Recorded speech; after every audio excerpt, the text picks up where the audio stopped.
Cet abattoir-là étant un abattoir de petite taille, l'abattage étant entre 800 et 1000-1200 à l'heure maximum, on a encore la possibilité de pouvoir contrôler si l'animal est vivant, s'il est mort ou pas. C'est-à-dire qu'on est à peu près entre 10 et 15 fois moins rapide sur ces chaînes-là que sur ce qui se fait en général en France.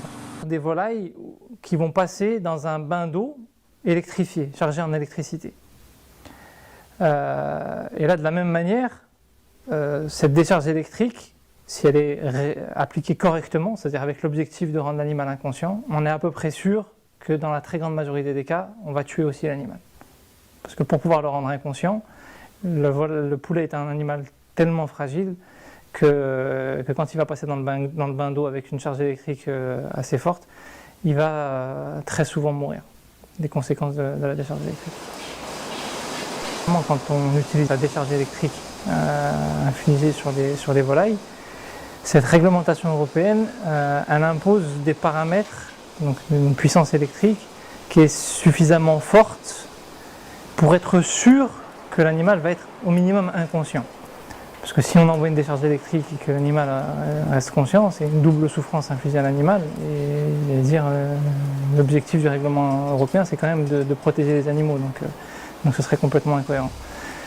Le gros souci, c'est quoi? C'est que pour pouvoir utiliser ces paramètres électriques qui vont garantir que l'animal va être au minimum inconscient, sur la base des rapports scientifiques, ils ont été obligés d'utiliser des paramètres qui sont tellement puissants qu'ils tuent les animaux dans pratiquement tous les cas de figure. Cette machine, elle sert à régler la puissance de la décharge électrique. Le critère le plus important, c'est la fréquence. Donc là, on avait la possibilité de régler la fréquence pour tuer le moins possible.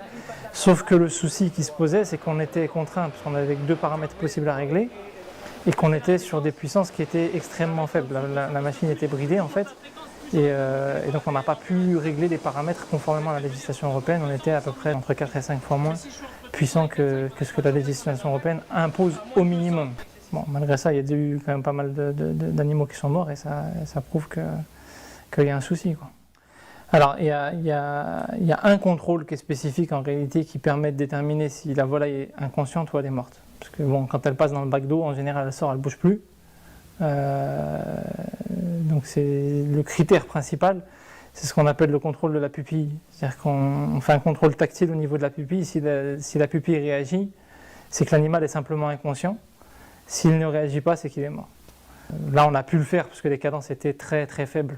Sur cet abattoir-là, c'est un micro-abattoir, c'est un tout petit abattoir qui a même pas 800 à l'heure.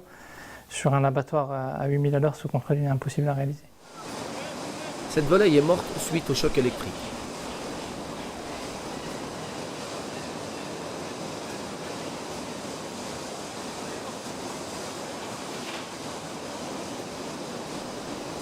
Contrôle de la pupille. Cette volaille est bien morte avant d'avoir été saignée.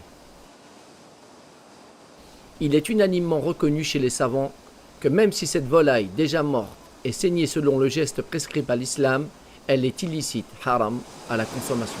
Concernant la volaille, les grands conseils de savants comme le Conseil européen de la fatwa, Majma' al-Fiqh al-Islami al-Dawli qui regroupe tous les pays musulmans, Hayat Kibar al-Ulama en Arabie Saoudite, l'Azhar, bref, la plupart des grands conseils de savants interdisent la pratique de l'électromarcose sur les volailles.